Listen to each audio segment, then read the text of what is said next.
வணக்கம் நண்பர்களே. 5000 வருஷமா அமைதியா தூங்கிட்டு இருந்த ஒரு ராட்சசன் திடீர்னு மூச்சுக்கிட்டா என்ன நடக்கும்? அதுவும் ஆப்பிரிக்காவில் விரிச்ச ஒரு எரிமலை நம்ம இந்தியாவோட வானத்தையும் மாத்துமுன்னு யாராவது நினைச்சு பார்த்துருப்போமா? ஆமாங்க, இப்போ எத்தோப்பியாவில் விரிச்ச ஹேலிகுபி எரிமலையை பத்தி தான் இன்னைக்கு பார்க்க போறோம். குஜராத் முதல் டெல்லி வர விமானங்களை முழக்கி போட்ட அந்த சாம்பல் மேகம் பத்தி புதுசா தெரிஞ்சுக்கலாம். வாங்க வீடியோக்குள்ள போகலாம். அதுக்கு முன்னாடி நம்ம சேனலுக்கு சப்ஸ்கிரைப் பண்ணுங்க. எத்தோப்பியாவோட அஃபார் அப்படிங்கிற இடத்துல இருக்கிற இந்த ஹேலிகுபி எரிமலை 23 நவம்பர் 2025 காலையில பயங்கர சத்தத்தோட விரிச்சது.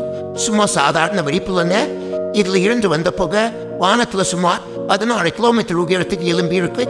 சரி, ஒரு எரிமலை எப்படி வெடிக்குது? பூமி கரையில என்னதான் நடக்குது? இத ஈஸியா புரிஞ்சுக்கணும். நம்ம பூமியை ஒரு தேங்காய் மாதிரி நினைச்சிட்டு இருந்த வெளியில மண் இருக்கு, ஆனா உள்ள கொதிக்கிற பாறை குழம்பு இருக்கு. இதுதான் மேக்மான்னு சொல்லுவாங்க. பூமி கரையில் இருக்கிற டெக்டானிக் பிளேட்டுகள் நகரும் போது வர கேப்ல இந்த மேக்மா, அதாவது நெருப்பு குழம்பு சீரித்து வெளியில வருது.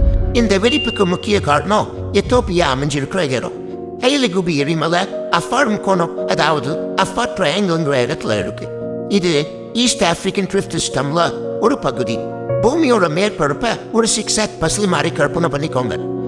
இந்த பகுதியில லுபியன், சோமாலி மற்றும் அரேபியன் பிளேட் ஆகிய 3 மிகப்பெரிய டெக்டானிக் பிளேட்ஸ் ஒண்ணுக்கு ஒன்றும் விலகி போயிட்டு இருக்கு. இதால ஆப்பிரிக்காவே 2 துண்டா பிரிஞ்சுக்கிட்டே இருக்கு.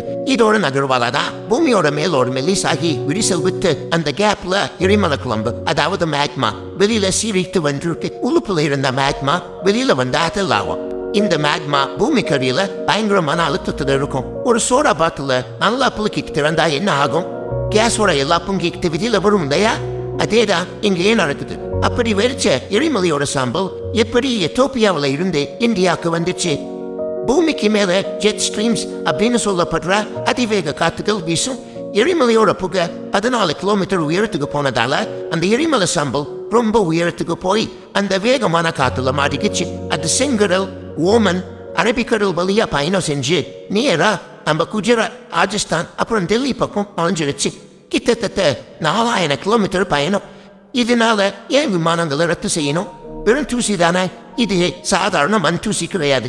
எரிமலையில இருந்து வர சாம்பலுங்கிறது குட்டி குட்டி கண்ணாடி துகள்கள் மாதிரி இருக்கும். இது விமானம் என்ஜின்குள்ள போனா அங்க இருக்கிற வெப்பத்துல உருகி என்ஜின் அப்படியே செயலிழக்க வச்சிரும். இதனாலதான் விமான சேவையை ரத்து செஞ்சிருக்காங்க. கடைசியா இதனால நமக்கு, அதாவது பொதுமக்களுக்கு ஏதாச்சும் ஆபத்து இருக்கா? சுவாசிக்கிற காத்து கெட்டு போகுமா? நல்ல செய்தி என்னன்னா இது மேகங்களுக்கு மேல போறதால ஸ்டாம்பிள் தரைமட்டத்துக்கும் வராது, காத்தையும் மாசுபடுத்தாது. இயற்கையோட இந்த விசித்திரமான நிகழ்வை பத்தி நீங்க என்ன நினைக்கிறீங்கன்னு கமெண்ட் செய்யுங்க. இந்த வீடியோ பிடிச்சிருந்தா லைக் பண்ணுங்க, சப்ஸ்கிரைப் பண்ணுங்க, ஃப்ரெண்ட்ஸுக்கு ஷேர் பண்ணுங்க. நன்றி.